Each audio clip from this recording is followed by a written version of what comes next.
And there we go. Hey everybody, Meredith Oliver here, and welcome to the August 3rd Builder Town Hall Summer Camp Edition. Brady, my son, who's 13, recently got back from 7 days of sleepaway camp. It was heavenly, both for him and for me and Alan. And he came back the most polite, happy, just transformed young man. I mean, he was great before, but he was better after having been to camp. I suspect it was the lack of technology for 7 days that really did the trick, right? And so when I saw what a transformation he had in, I think too, just for so long, he didn't get to go last summer. So getting to go to sleepaway camp, being with friends, no technology, having a lot of structure, planned activities, being in the great outdoors, all of these wonderful things benefited him so much that when I was thinking about, well, what are we going to do for August? I was like, I know, let's do Builder Town Hall Summer Camp Edition. So that's our goal for today, is to help you refocus and recenter. We know a lot of you are pretty beat up. You're dealing with many customers at the moment. You may have many that are under contract that you're managing. We're going to learn more about that in a little bit. Or maybe you're an online sales counselor and you are still inundated every day with tons of phone calls and live chats and leads and all the things. And it's exhausting.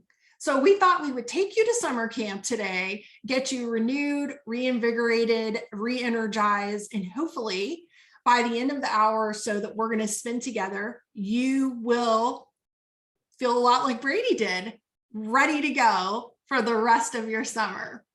So I'm Meredith Oliver with Meredith Communications. If you're not familiar with Meredith Communications, we do digital marketing for builders. So we build builder websites. We do SEO and social media marketing for builders. I also do a fair amount of online sales counselor training, education, coaching. So all together, that's what we do. And that's one of the reasons that we bring Builder Town Hall to you every month, because it's a perfect combination of the intersection of sales and marketing. And that's really where Meredith Communications lives. We love marketing, but we're only interested in marketing if it's producing sales, not just for the cool factor or the that's new or whatever. We've just got a TikTok or whatever is happening at the moment that's interesting and different, but we're always doing it strategically with that intersection of sales. And that's how it's been for 20 something years that we've been around and been in the industry. I know, I can't believe that's possible. So I'm going to kick off today. Unfortunately, our camp counselor, Matt Riley, cannot be with us today. He's had a bit of a family emergency and we are heartbroken for that. And so we'll let him be with his family and handle what he's got to do. So I will do metrics that matter and I'll be our trail guide. After that, I'm going to interview our star camper today. Our star camper is Magda Esola, and she's a community sales manager out of Charlotte. You are going to love this interview. Just talking to her in the pregame warm-up, I'm already energized and reinvigorated. So there's so much you can learn from her and how she approaches sales, how she approaches her life and her work. You're going to love her. So then from there, we're going to go to Angela McKay, who is our Camp Talent Show Director. And Angela has been on the lookout for those awesome sales and marketing moments across our industry. And she's got some merit badges to give out today to some just outstanding things that she's seeing, cool, different, innovative things to give you some new ideas. And then last, but certainly not least, our camp activities director, Kerry Mulcrone, is going to share with you activities that matter. Because I think for salespeople, and this is going to go right into me kicking off on our first segment here, there are so many things happening right now that you might be getting distracted, or you might not focus on what needs to be focused on, or maybe starting to take some things for granted. And those of us that have done multiple cycles in this industry know that things will change. So Kerry's here to help focus and just say, okay, out of all the noise that's going on in the industry right now, what are the activities as a community sales manager, as a new home sales professional, online sales counselors, what are the things that you really want to be focusing on and doing right now? And she's going to help us with that. Okay, so let's lay out our roadmap or our trail guide here first up, and let's talk about metrics that matter. So in my monthly client meetings, through all my work at Meredith Communications, I constantly just open the meeting. I love to just open it up with a very general question. How are things? And then I wait and I see how people answer. And I won't name any names and I won't shame anybody, but I'm going to tell you that I still get a fair amount of answers that say things like, well, walk-in traffic is really down. Okay. Or I hear things like, well, we've got a list of 500 for 18 home sites. And I really wanted in this segment today to help you think about quality over quantity when you're thinking about your metrics. Another way to think about it would be, what are the metrics? What should you be looking at that add value versus vanity? Because we talk about in digital marketing, we talk about vanity metrics. Another word for that would be quantity.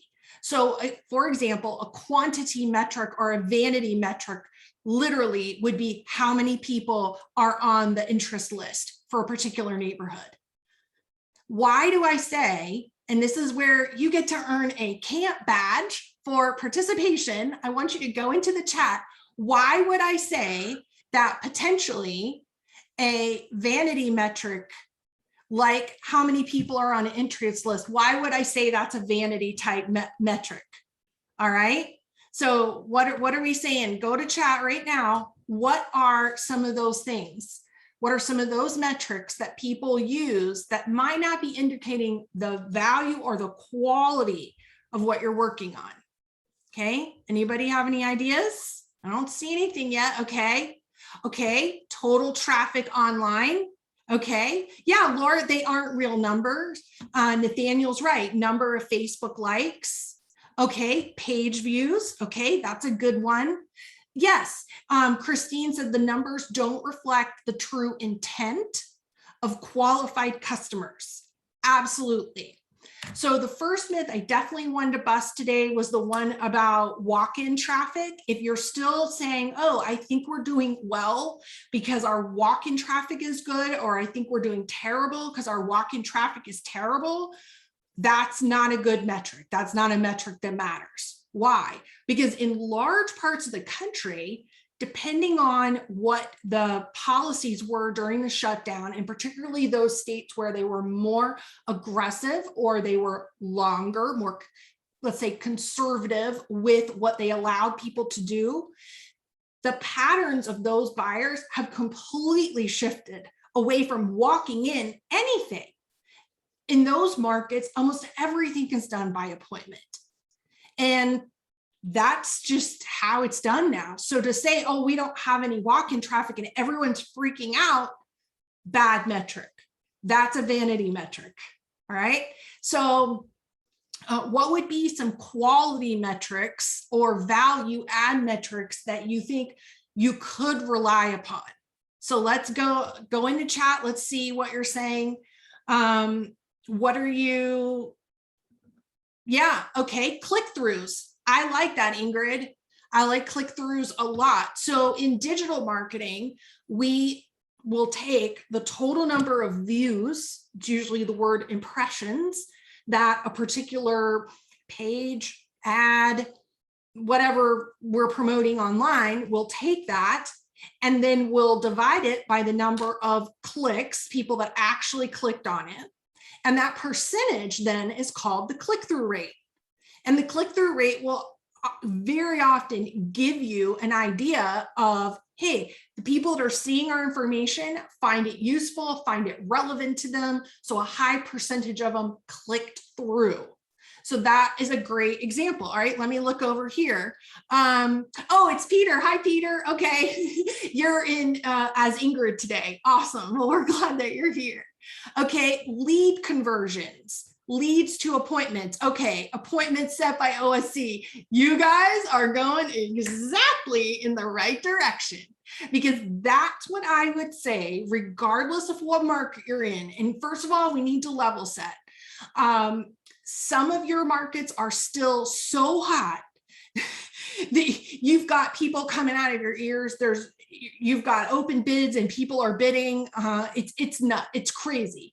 But others of you, your markets have already started to shift a little bit, and it has slowed down a bit.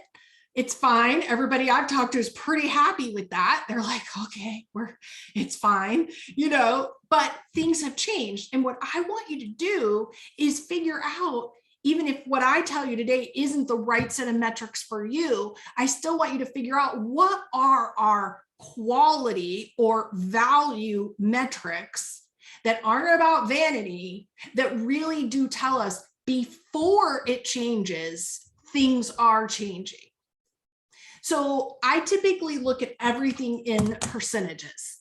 That's how I prefer. I don't really care about totals as much as I do percentages. So if I'm looking at website total visits, yeah, the total visits number might be a vanity metric, but I am interested in the percent change month over month, 30 days over 30 days, or year over year. I'm interested in it compared to where it was. And that tells me at the very top of my funnel, what am I seeing? Am I starting to see people pull back, pull out of the market? Are they still pouring on? Like, what is the overall interest level of the pool of people I have to work with? So the percentage change of website traffic is, I think, a reasonable value quality metric that you could pay attention to. Then I'm even more interested, and you guys already said this in the chat, what is the lead conversion percentage of the builder's website? So most of you should be sitting at 2 to 3%. And if you're under that, then you don't have enough call to action. That's a whole nother topic, a whole nother day. But I'm very interested in the percent of lead conversion. From there, I'm interested in how's the appointment setting with your online sales counselor. So are people still calling and asking them to set appointments, as they have been for the past 6 months, where our OSCs haven't had to really ask and push as hard? Or do your OSCs, are they starting to actually have to ask the question again? Well, when would you like to come out and see it? Well, why don't you come out this weekend? See, to me, that's an interesting shift right there. And then, of course, conversions on those appointments to sales. So those are some of the metrics I think that matter. Obviously, since I'm digital marketing more inclined, that's the bend of which I look at things. For you that are on site, I would be very interested, and Magda and I'll talk about this in a minute too. What are some of the value or quality metrics that you think you could look at as an on-site agent, as a community sales manager, a new home sales professional? So pop in chat and give me some of those thoughts, because I'm interested in what those are too as well. For me, I think it's always boiled down to, are you still working to follow up with people? Are you setting appointments for people that want to come back a second time? How many are you talking to, conversing with, and again, having quality conversations with? If you're sitting back, if you're on site right now and you're sitting back and you're just saying everything's done because I've got this many people on a list, I think you're really going to be mistaken at some point. Maybe not right this minute in this market, but at some point. because the people on that list, at least half of them are from an earlier price point from several months ago. They might have already bought somewhere else. They might have left the market out of pure frustration. They might have just said, I'm not building now, I'm going to wait. I don't think those lists are going to be your best indicator of what you're looking for. Okay, Nathaniel, appointment to contract conversion rate. I think that's a great one. Number and consistency of follow-up. Absolutely. And I know Kerry will talk more about this in her segment as well. So Magda, why don't you come on and join me and we'll do our interview. There we go. All right, let me make sure that you're off mute. Perfect. Okay, so Town Hall campers, I want to introduce you to Magda Esola out of Charlotte, North Carolina. And you sell for Fielding Homes, yes, but you were explaining to me earlier that that's part of a bigger entity. So why don't you kind of give us a little bit of background on yourself, your builder, what you're selling right now? Absolutely. Fill us in. Thank you so much, Meredith, for having me over. My name is Magda Esola, and I represent Fielding Homes in Charlotte.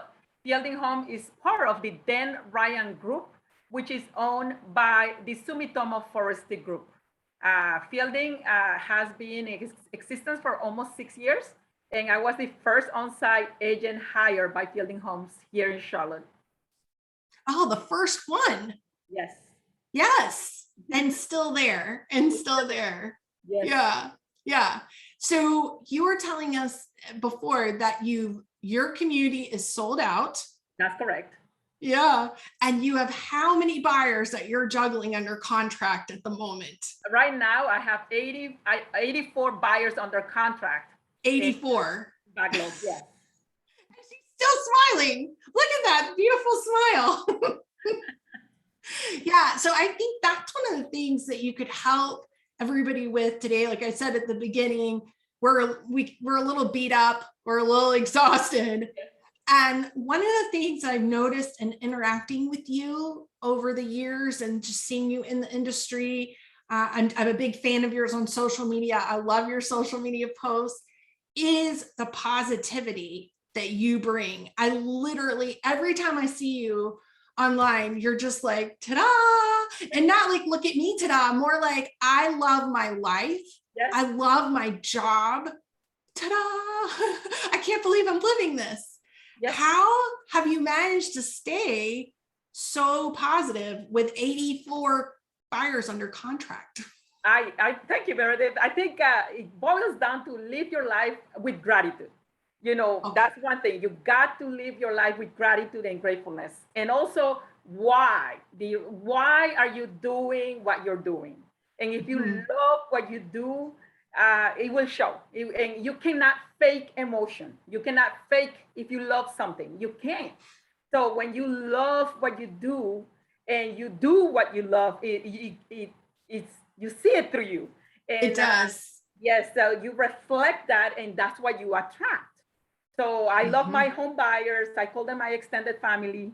I know they love me back. Do I have sometimes buyers that are upset because of what's going on in the nation right now with the pandemic and delays and things not showing up on time? Of course.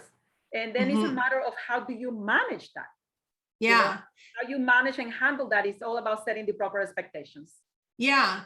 So how, I'm sure that you all probably have had some delays in materials. You've probably had some delayed closings, even though, that's never our goal. But how are you managing that with the customers that you have?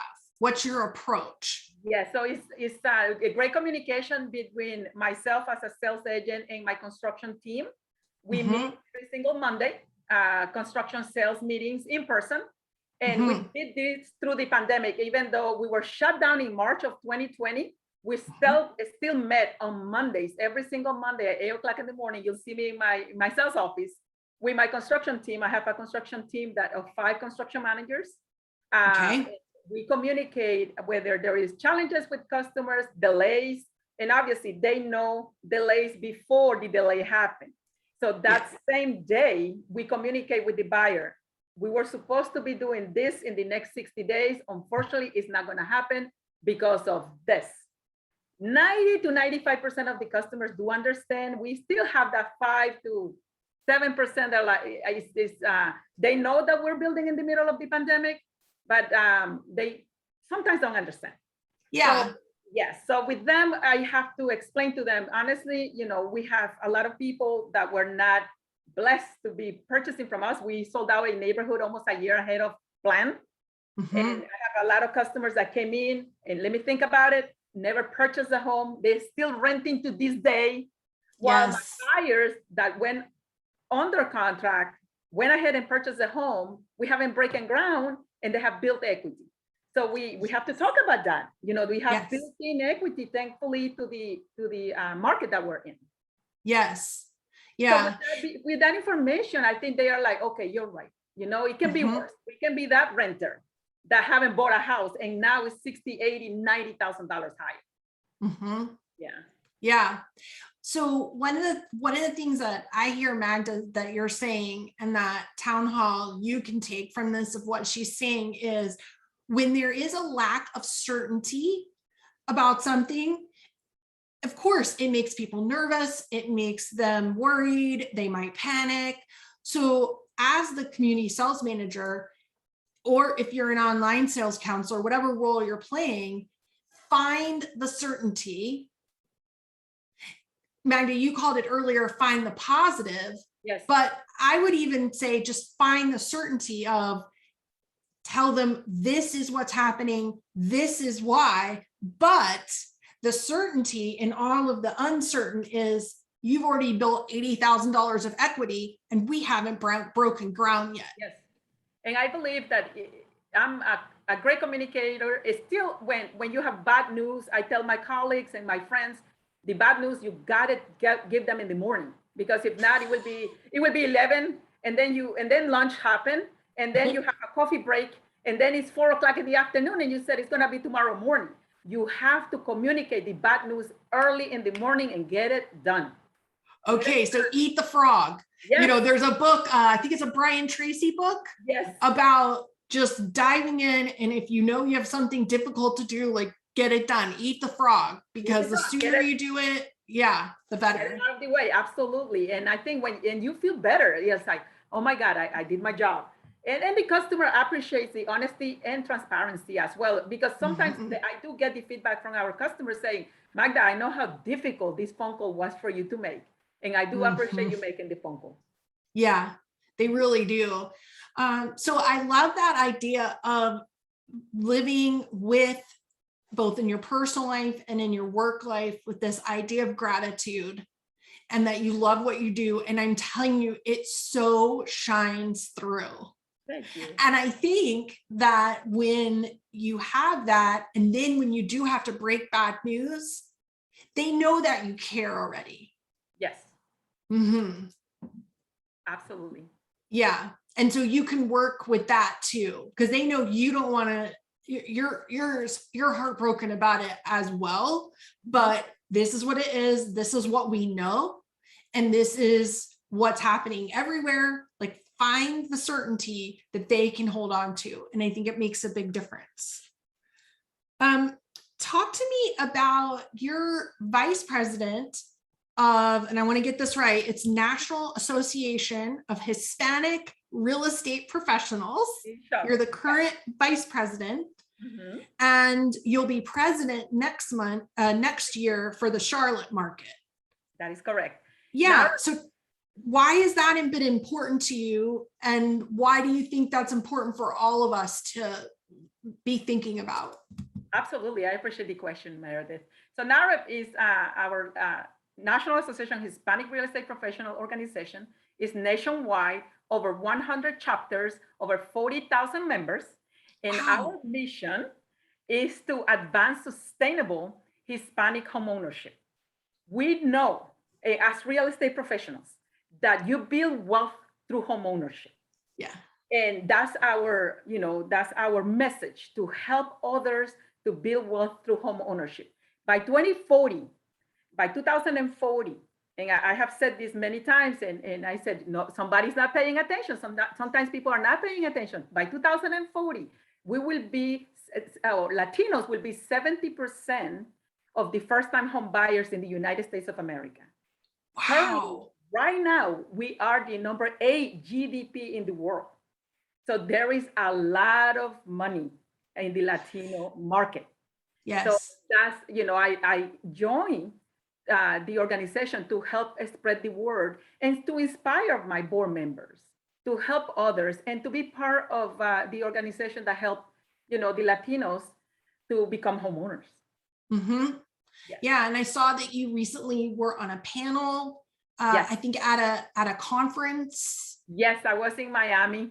I am. We have a top 250 in the country, and I believe I was number 13 out of the top 250 in the Latino real estate agents. Wow. Yes, but it's about helping families. I was reflecting when this morning somebody stopped me at a conference and they asked me about my production, and my response was, in my 20-year career, I have helped over 700 families.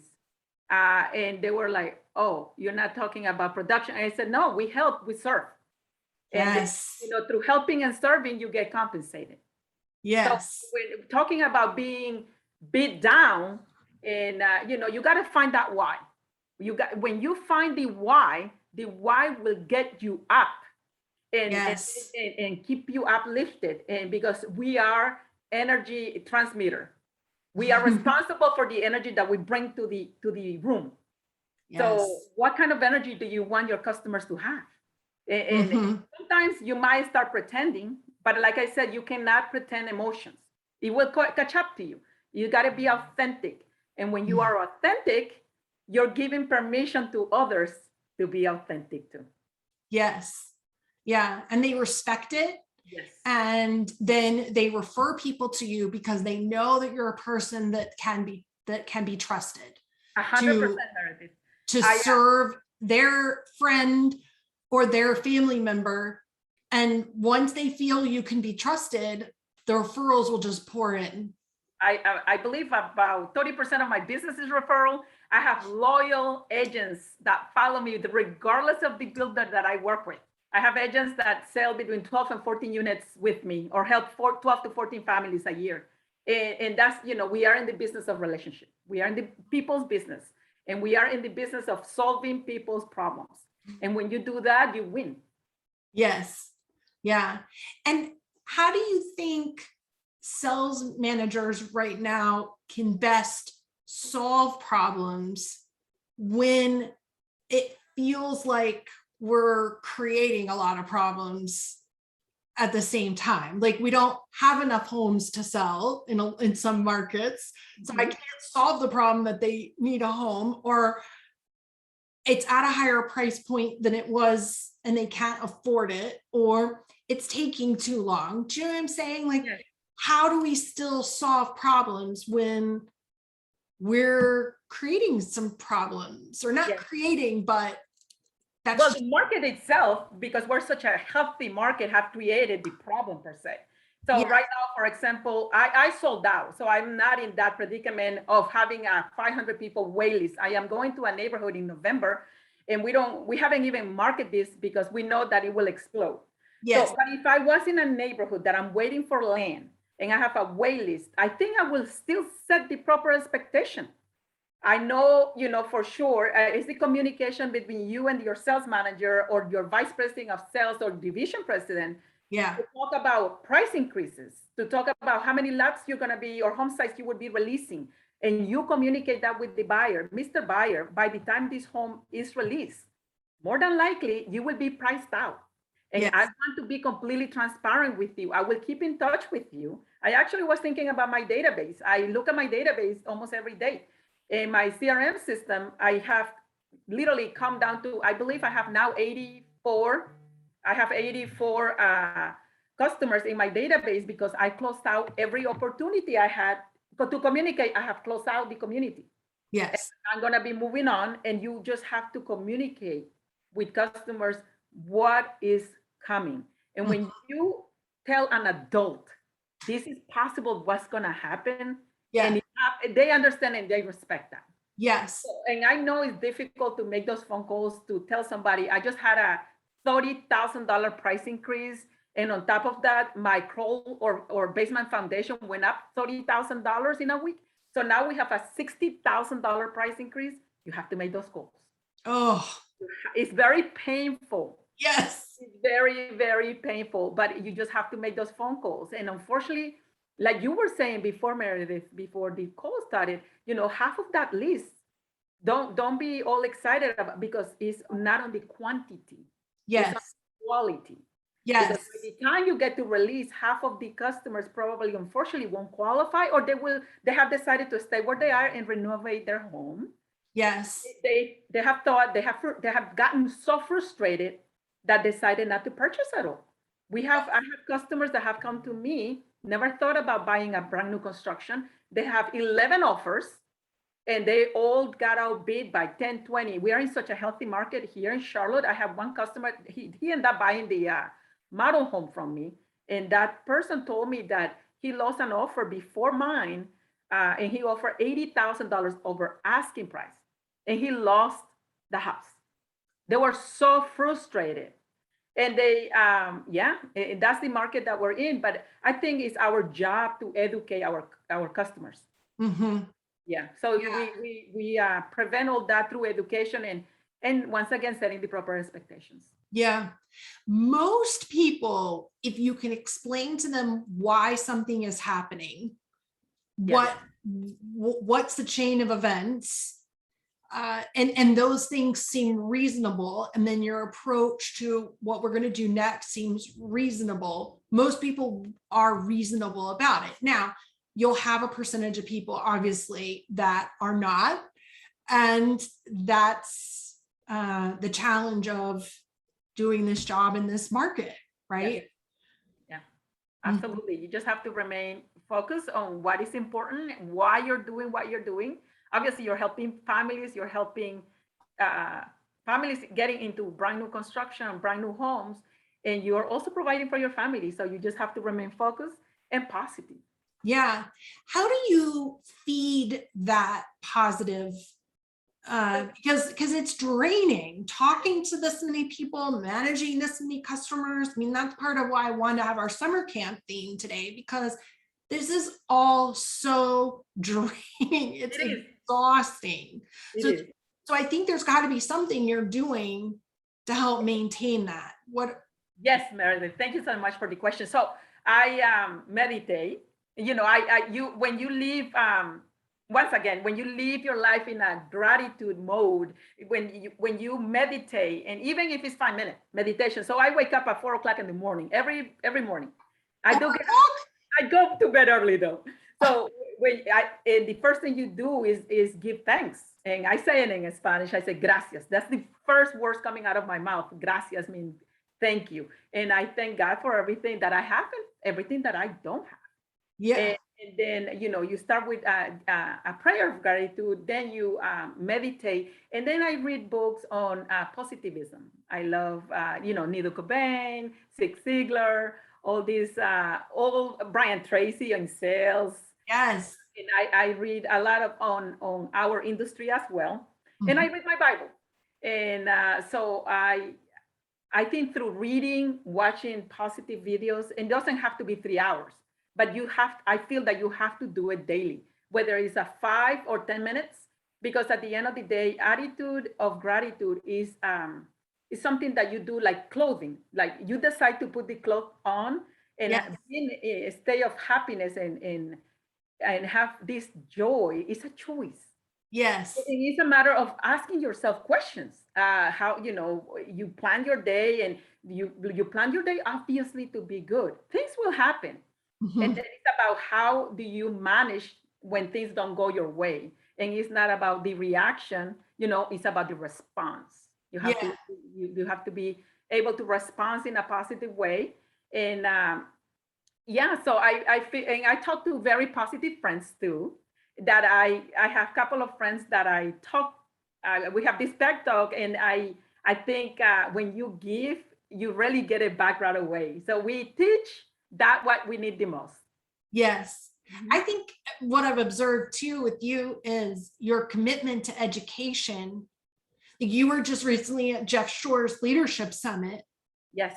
And one could make the argument that with a sold out community and 84 buyers under contract, do you really need additional education? You're doing pretty well. You're winning all the name awards. You're killing it out there, but you still invested your time, money to go to the summit for 2 or 3 days, that you were there, you soaked it in.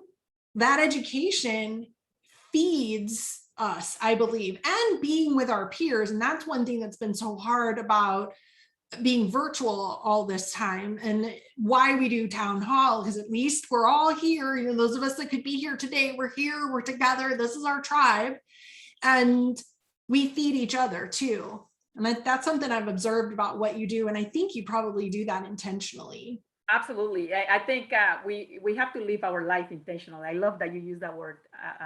It's about sharpening the saw, because what was good yesterday might not be good today, or what is good today might not be good tomorrow.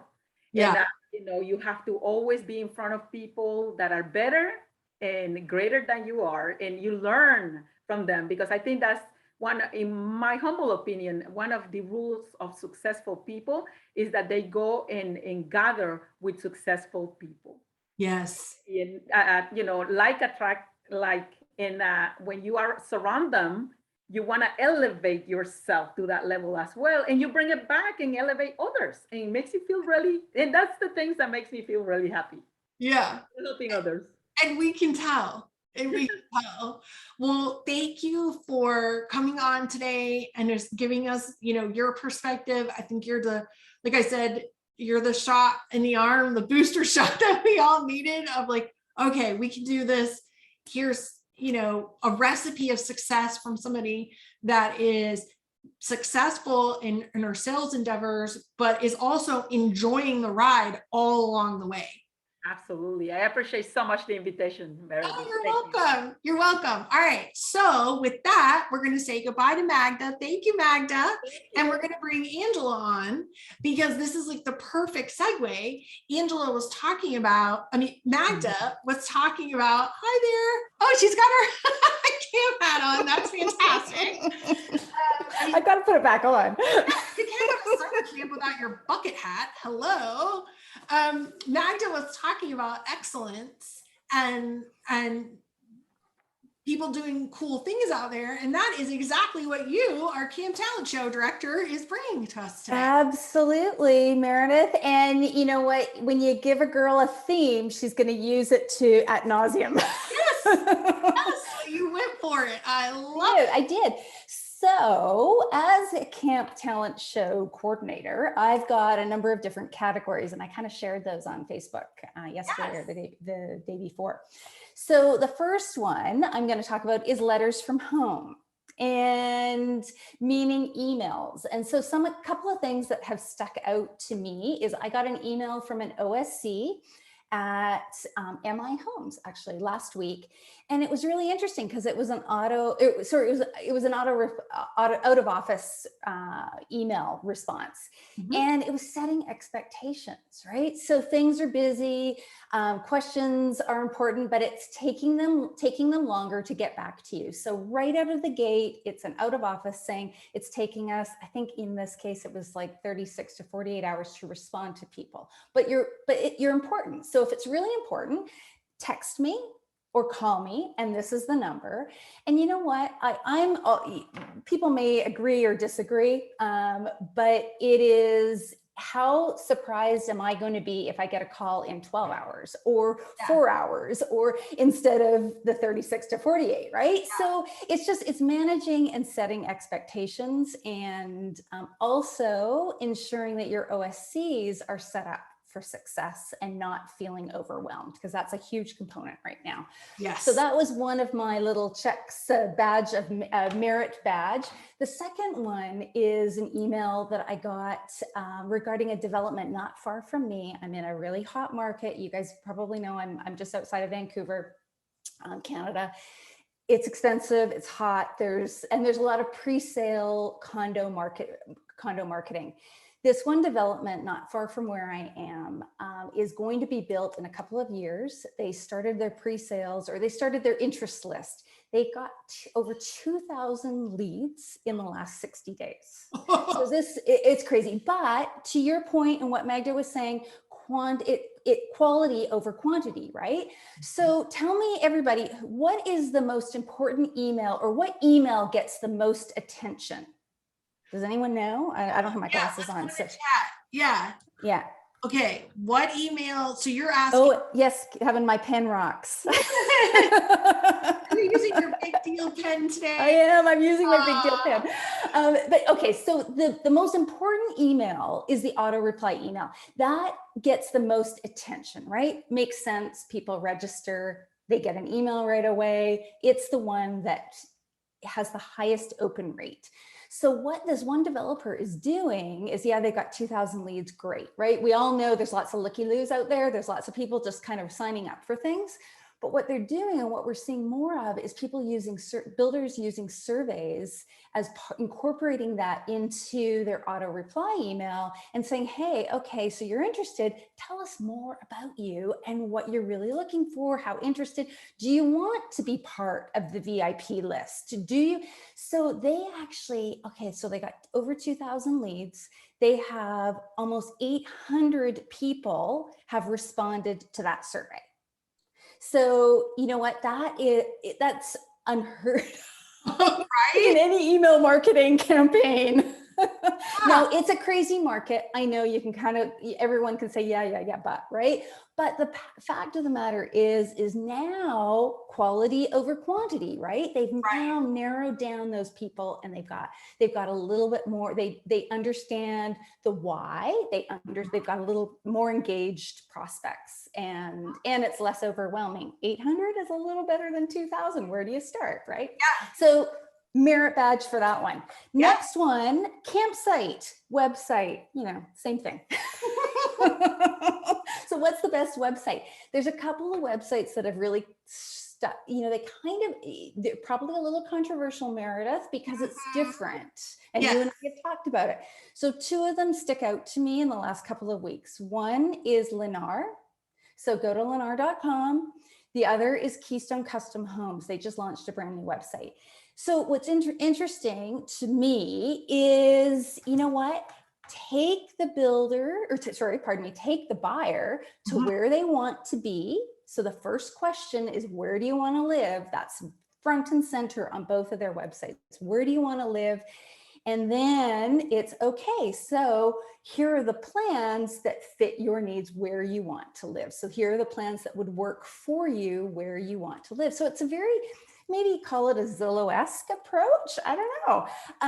But it's, what got me thinking is we have this propensity, we have this desire to always tell people what we want to tell them, right? We want to talk about the amenities of a community, and we want to talk about, and that's important. But should we be kind of first thinking location and then what works for them? Anyway, something to kind of chew on, something to think about, and maybe think about why that works as opposed to why it doesn't. Anyways, that's just there's my merit badge. Next item is, who doesn't love a great care package at camp, right? I was known as the care package kid at camp. So the big one for me is Stone Martin Homes, what they're doing. And some of you may have heard this already. It's with all of their buyers, they are giving each buyer a tablet. And that tablet is preloaded with all of the post-sale information. It has access to their portal, all of that. Stone Martin probably has the best follow-up that I've seen anyways. From a post-purchase perspective, they've really paid particular attention, and it's really working. Communication, this isn't the first time you've heard that from me. Communication is super, super important, and setting expectations. So huge merit badge to Stone Martin for their care package. Love it.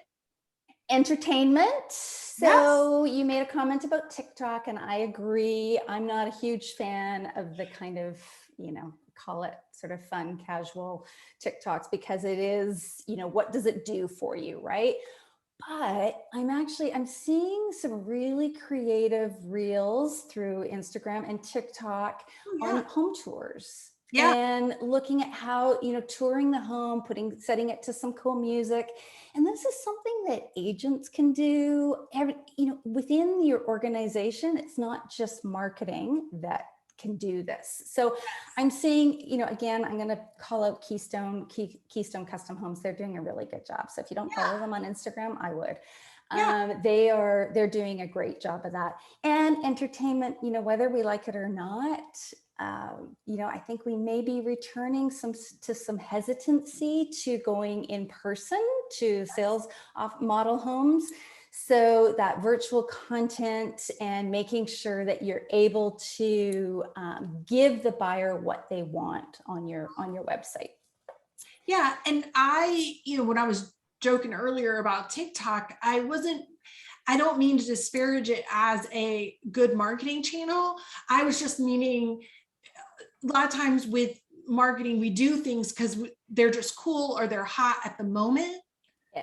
And that's what I'm wanting to avoid is like, why are we doing it? And then again, what is the quality of that's going to deliver to us? Absolutely. Yeah. And no question, creating a personality with your brand is important. And those are the types of things that you can do for the fun when you've got time, right? To just that fun, create those fun videos. And, I won't do it. Never mind. I'll embarrass my daughter. I can't do it. No, that's what happens with that. No, it's not. My daughter hopes that we would go viral just because I can't dance.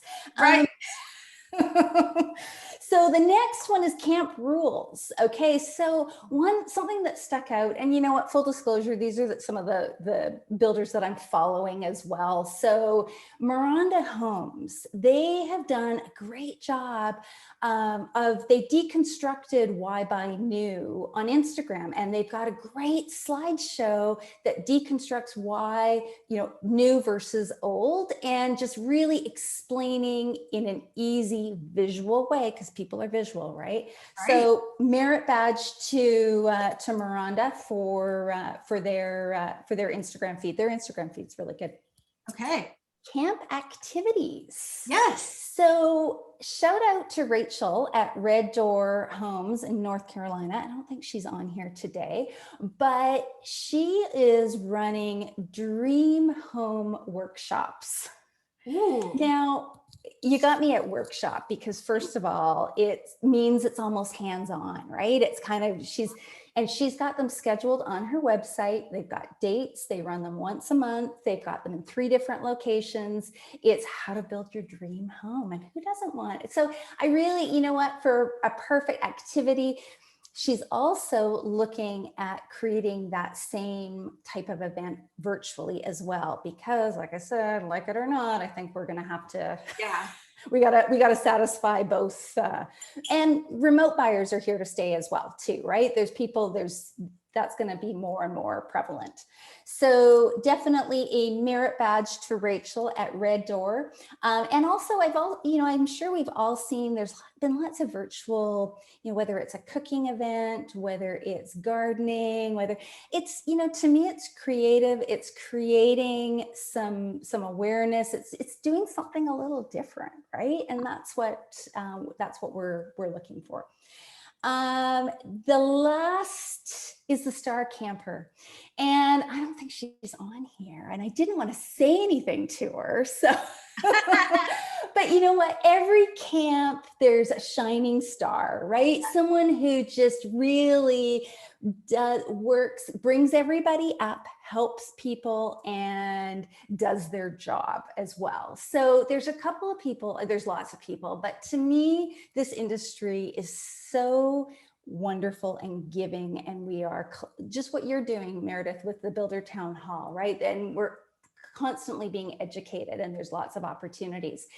And Corey Masters I don't know if there's even anyone from Beacon Homes on here, but she has been, just in the last couple of weeks, we've seen her on podcasts. I think Kevin, you've had her on your podcast recently. She has been involved in some cultural training, so helping other OSCs and helping other builders with understanding how to work with different buyers from different countries and nationalities and cultures, and then she just does a fantastic job as an OSC. Every time I've asked Corey to volunteer her time for whatever, Builder Town Hall or Builder Growth Summit, whatever, she always like, yes. I don't know how she does it. She has 2 small children. She has her full-time job. She has like all this going on, but she's one of the most giving people in our industry. She really is. And it's important. So shout out to Corey and a merit badge to her. And Meredith, I was dying to win that I can check off all of my merit badges. All right, Kerry, why don't you come on and join us? Oh, there's Camp Counselor Kerry. She's got her visor on today. I love it. Oh, wait, activities board. And she's got our activities director has her activities board. You know, I asked these ladies to join in today and do town hall camp style, and look what they've done. I so appreciate it. That's amazing. Okay, so Kerry, activities. Yeah, bring us home with, okay, so we've heard all of these ideas. We've heard the way Magda approaches her sales. It's amazing. How do we focus? What do we laser in on when we're on site every day? Okay, so from the activities director, today, campers, you'll be part of, at 9 o'clock, there will be team meetings that matter. Ooh. At 10 o'clock, there will be lessons learned, and at 11, fundamentals, the right things to do. We'll follow that up with lunch, afternoon naps, and happy hour. Are you with me, campers? I love this list of activities. I read slaps. So, team meetings that matter. Here's what I mean is that whether you're doing them in person or whether you're doing them on Zoom, do they mean something? Do they matter? What are you talking about?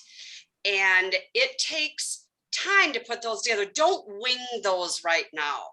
Is really the activity that I want everybody to work on. Is I want both the sales manager or the person in charge of the meeting and the people that come to the meeting should have a responsibility too. You come with things that you should have. So in those meetings that matter, one of the things for an activity that I'm finding is working is make them conversational.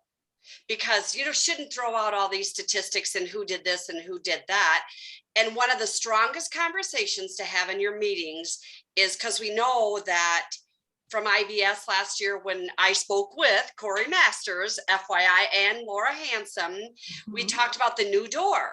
The new door isn't the model door that opened up when I sold. It's the new door is online.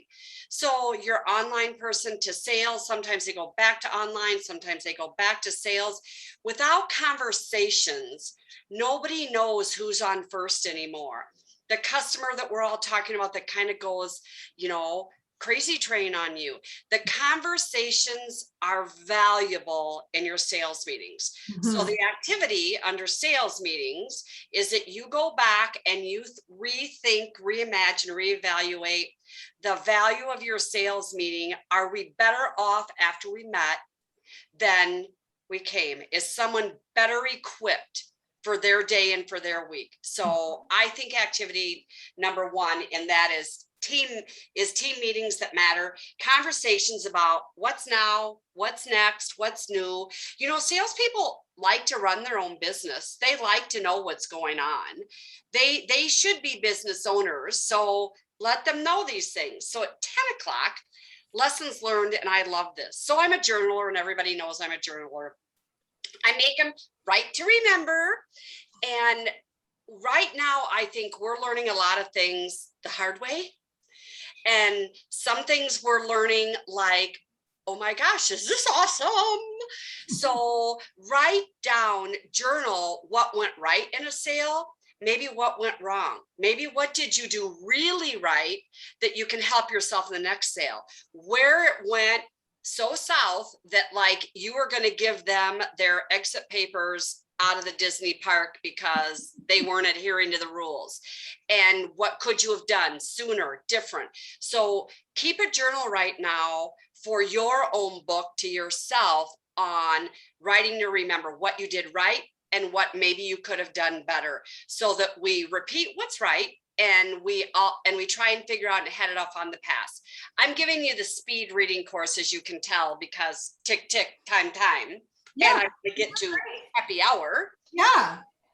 At 11 o'clock, fundamentals. And what is that? Is it, as soon as someone says, if I'm cutting, I'm trading, whoa, I'm Whopper Jaw. There, I'm a little better now. Sorry, campers. Is that it's not fun to be basic, right? But it has always served us well, people. We have never, ever fallen on our face doing the basics. So whether it's camp tennis, and we're going to work on a forehand and a backhand, whether it's we're going to swim with Brady and we're going to go this way. If you watch any of the Olympics, you realize that the basics rule. So in your activities, in your fundamentals, what do? How do you think? And here's my guide. Is it just do what's right? At any given moment, you think, I should do this. Should I do that? What's this? And I always say, what's the right thing to do right now? And sometimes it will be eat that frog. Oh, there it is. Yeah. That is the right thing to do, which is basic and fundamental. And Magda told us, yep. Sometimes it is the power of our own attitude. Put yep. yourself in check. Yeah. And there's just a lot of things, but fundamentally is that pipeline that you have, as we've all talked about, is going to get clogged while you're on your interest, visitor, VIP. I mean, you can call that horse polka dot if you want, but you're just dealing with people that are standing in line. And you know what? They ain't always going to stand in line. Just going to tell you. So I always ask everybody for a weekly activity. Were you in your CRM and in your pipeline for an hour, a solid hour? Did you go in there? Did you contact? Did you call? Did you pull out? Did you mail? What did you do that was an activity to your future sales, not for managing your current sales? So at the end of the day, what's the big word from the camp director? You are all awesome. Your builders are phenomenal. Mm-hmm. It's not about products, price, allocation, cost increases. You don't have to defend it. You are in a wonderful, wonderful industry. And like Magda said, it's wealth building for you and your families. When these people just go, I can't take it again, don't defend. Use your certainties, Meredith. Yeah. You get a badge, because there is always something that's certain that yes. you could tell somebody. And while we're really sorry, we really apologize. I wish that wouldn't happen. Oh my gosh, I can only imagine how you feel. Oh, that just sucks. I know you have to be in your apartment another week. No, they're going to have a home with built-in equity. And it is a gift to be in the building world right now. Mm-hmm. From your camp director. Well, I love that idea of don't defend, don't apologize, but that also means you can't hide either. So yeah. Frog, communicate, say what's happening. Here's why, but here's the certainty of what we do know. Here's what we do know. Yeah. And you need somebody to hang on to that. And it makes a big difference. All right, so I'm going to wrap us up. I picked up something the other day from Brene Brown. Oh. Yeah, right. So those of you that were on our June town hall, we skipped July, but if you were on with us in June, you know that the lovely, talented, and wicked smart Jen Barkin of Do You Convert was on in June. sharing some of the lessons she learned out of a Brene Brown podcast. And if you didn't get to listen to that, you should go back and listen to that month's recording. It was excellent. So that got me back listening to Brene Brown again, who I pick up, here and there and listen to some of her stuff.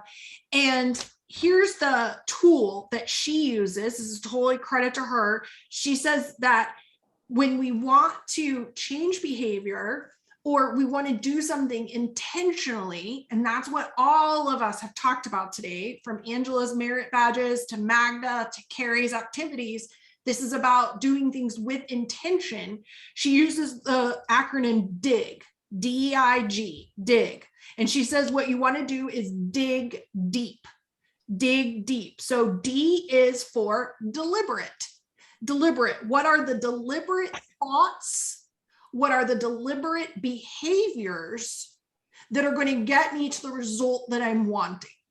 So if you're feeling burned out, you're feeling worn out, beat up, and you want to be more positive like Magda is, did you hear that Magda is doing that purposefully? She's getting up at 4 a.m. That is her deliberate behavior that's helping her get to what she wants to do. Isn't that cool? So yeah. Deliberate thoughts and behaviors. I is for inspired in the dig, D-I-G, inspired. And she said, don't forget to find things that inspire you. They could be silly, they could be fun, they could be relaxing, they could be motivational, but the I is keep inspiration surrounding you to keep you going. And then the G lastly is for going, G going, and that is the take action. You've got to just get up and do it.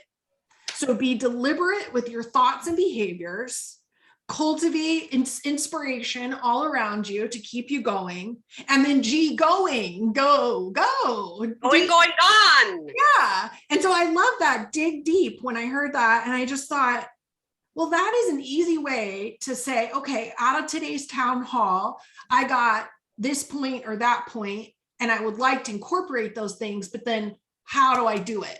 So this gives you like a little framework to try out some of those things and to dig deep.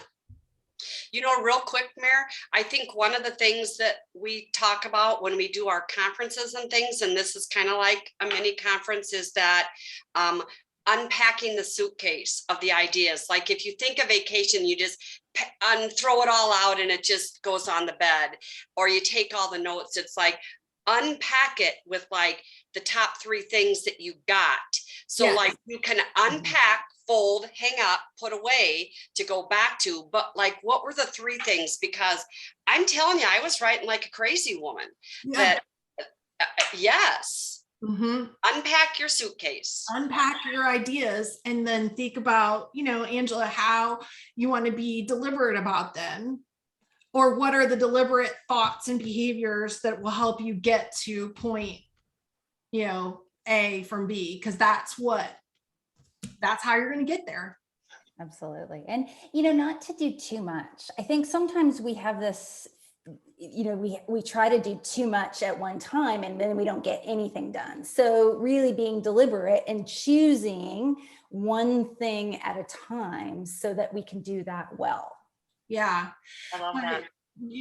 Brene talks a lot about, I'm going back through The Gifts of Imperfection, one of her books. I'm doing it on audio. And then she and her 2 sisters have recorded a 6-week podcast walking through the book, a 6-part podcast with her and her 2 sisters. It's great listening.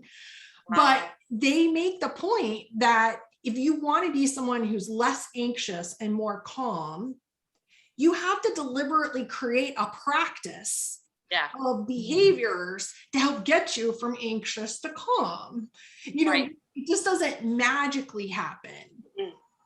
And that's why it's activity. Right? It's an activity. It's just like mm-hmm. Magda talked about, her activity of when she gets up and what she yes. reads and her meditation, that you have to hold yourself a little bit responsible and accountable in these crazy days right now to find the activity that works for you. Yeah. in Yeah. all aspects of your life, Yeah. because it impacts everything, Oh, right? it doesn't. Yeah. Well, thank you all so much for camping out with us today. And we do hope that we brought to you some of that, motivation, excitement, energy. Oh, I better keep the visor on. That was I can, Once you have hair, there's no going back. you know what? Yeah. Bad chicken. Yeah. But we try to do these things ourselves.